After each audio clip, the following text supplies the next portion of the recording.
And even though they weren't going to get much out of the deal from that weaker person, they didn't matter. It didn't matter to them. They loved them and wanted to bless them. Do you see this? And that's God. He made a covenant because of pure love.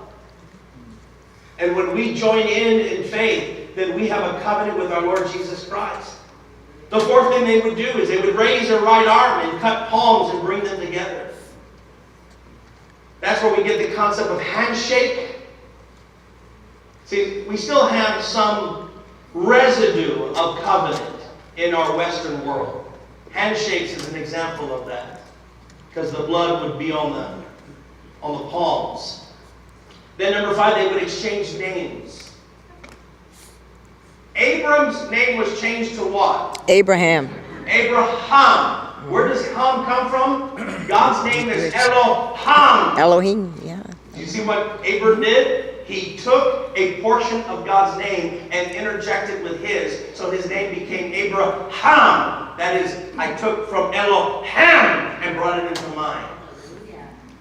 Now you're getting this.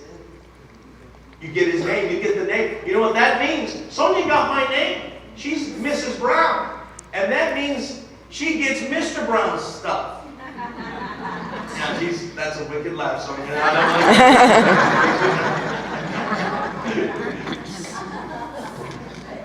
Because that's what names do.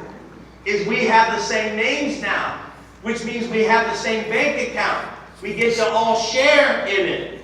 And then they would make, number 6, they would make a scar.